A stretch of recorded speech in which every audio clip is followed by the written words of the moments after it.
our first chapter, that is cell structure, its structure and functions. So हमें पता है ये नाम जो है सेल, ये तो हम फिफ्थ स्टैंडर्ड से देखते आ रहे हैं, व्हाट इज सेल, राइट. सो हमें अभी तक जो भी पता है सेल के बारे में उसे हम एक बार रिवाइज कर लेते हैं, रिकैप कर लेते हैं. उसके बाद हम देखेंगे timeline about the cell. Cell किसने डिस्कवर किया, डेड सेल किसने डिस्कवर किया, फिर लाइव सेल किसने देखा, सेल के टाइप्स क्या होते हैं, सेल कैसे होते हैं, जो भी है वो हम देखेंगे इस लेक्चर के बाद. सो फर्स्ट हमें जो भी पता है वो शॉर्ट में हम रिकैप कर लेते हैं टुडे, राइट. सो अब तक हमें पता है कि सेल मीन्स, सिंपल डेफिनेशन है, structural and functional unit of life.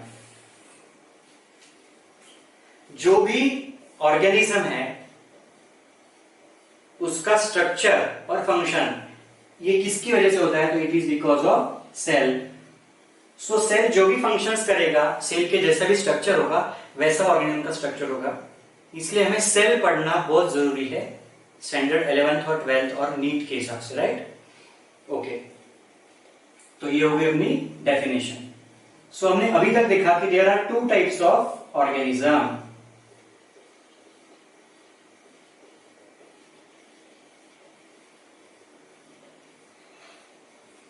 Number 1, unicellular. Number 2, multi cellular, right.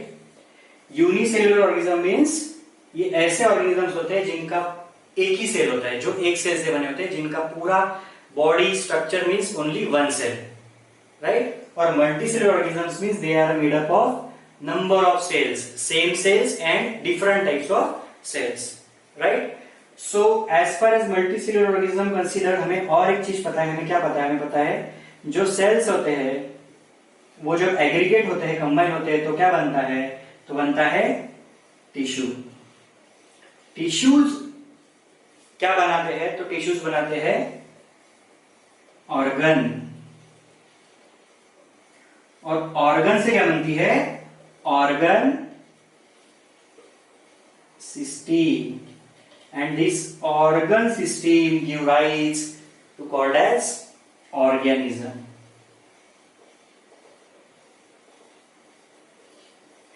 और every organism is made up of cell. हर ऑर्गेनिज्म सेल से बना होता है. यहां पे अगर गड़बड़ होती है तो पूरा ऑर्गेनिज्म का स्ट्रक्चर और फंक्शन में गड़बड़ हो सकती है. So this is the most important topic of standard 11th, 12th and NEET. Okay, so हम अभी थोड़ा सा देख लेते हैं स्ट्रक्चर जो हमें अभी तक पता है सेल का, राइट. हम अगर बात करेंगे सेल की, so again there are two types of cell. हमने ये अभी तक देखा है, 10th में देखा है, 9th में देखा है. Number 1,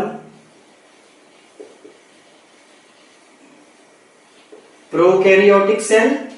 number 2, eukaryotic cell, right. Prokaryotic cell का एग्जांपल है बैक्टीरिया, बैक्टीरियल सेल. और यूकैरियोटिक में फिर से दो टाइप्स पढ़ते हैं, that are plant cells and animal cells, right. So हम यहां पे अभी देखेंगे rough structure of animal cell as well as plant cell और उनमें क्या क्या डिफरेंसेस है. सो यहां आप देख सकते हैं, here is a diagram of plant cell, जो कि हमने इसके पहले पढ़ा है लोअर स्टैंडर्ड्स में. And here is diagram of animal cell.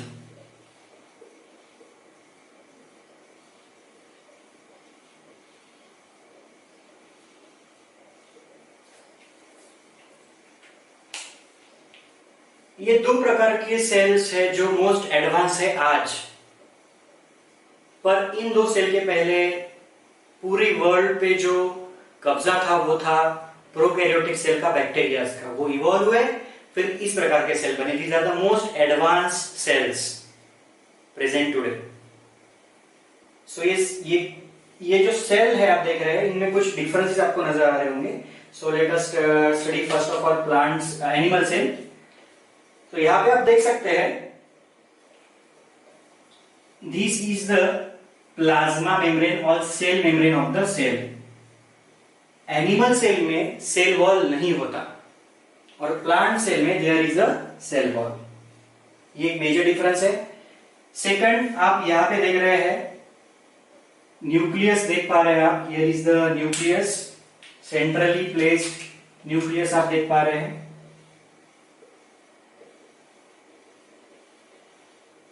And inside the nucleus there is a genetic material, preferably in animal as well as plant cell. DNA is a genetic material, and a dark body called as nucleolus. Same structure is here in plant cell, बस plant cell का nucleus थोड़ा सा displace रहता है due to the large vacuole. यहाँ पे आप देख सकते हो vacuole जो है, these are small vacuoles present in the animal cell, but यहाँ पे वैक्यूल जो है वो लार्ज वैक्यूल है, right. Then these are small black bodies जो आप देख रहे हो वहां पे, these are called as ribosomes, जो कि प्रोटीन फैक्ट्रीज होती है, राइट। ये प्रोटीन्स बनाते हैं। हमने ट्रांसक्रिप्शन और ट्रांसलेशन सीखा था, उसमें हमने देखा था कि जो मैसेंजर आरएनए है और ट्रांसफर आरएनए है वो राइबोसोम में एंट्री कर कर वहां पे प्रोटीन बनाते हैं। These are the ribosome. तो ribosomes are also present in both of the cells, plant cells as well as animal cells. 70s ribosomes are there. 70s means S means sedimentation coefficient. Okay. Then here a reticulate body you are able to see. These are called as a endoplasmic reticulum. ये दो type के होते हैं। एक होता है SER जिसे हम कहते हैं स्मूथ एंडोप्लाज्मिक रेटिकुलम, और एक होता है RER जिसे हम कहते हैं रफ एंडोप्लाज्मिक रेटिकुलम। रफ कब बनेगा?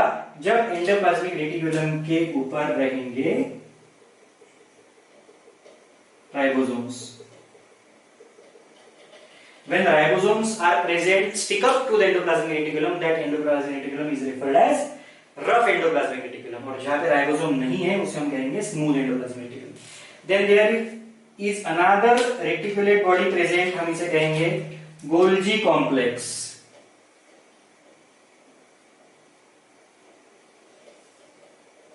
Golgi complex. It is also present in animal cell. Then most important part जो बनाता है एनर्जी सेल के लिए और पूरी बॉडी के लिए, it is called as a mitochondria. इसे हम कहते हैं power house of a cell.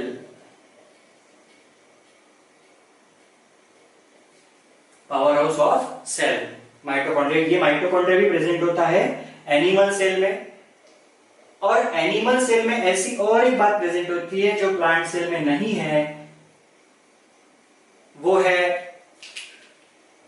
Centrioles. यहां पे आप देख पा रहे हैं dark colour body called as a centrioles.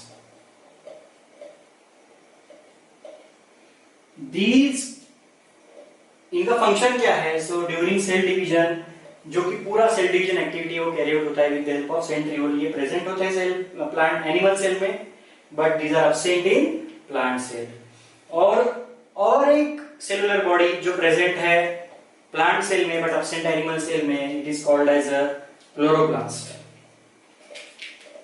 These are kind of plastid green colour का, जो भी फूलों में रंग होते हैं, जो भी लीफ का रंग होता है, that is due to the plastids. अब ये प्लास्टिड जो है क्लोरोप्लास्ट, ये क्लोरोप्लास्ट क्या करता है? तो इट हार्वेस्ट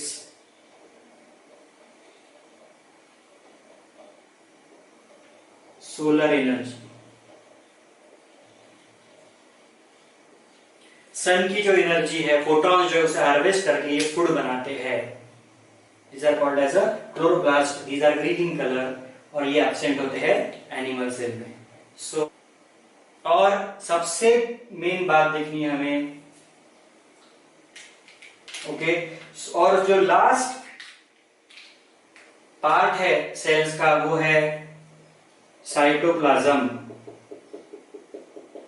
ये पूरे जो सेल ऑर्गेनल्स है जो हमें यहाँ पे अभी देखे वो प्रेजेंट होते हैं inside the jelly like matrix called as a cytoplasm.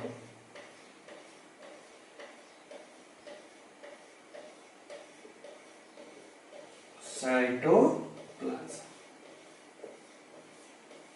So this is about the plant cell and animal cell.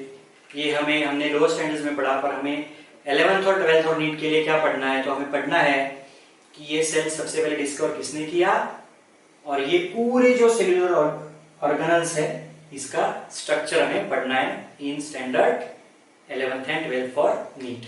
सो मिलते हैं in next video, in next lecture. Thank you.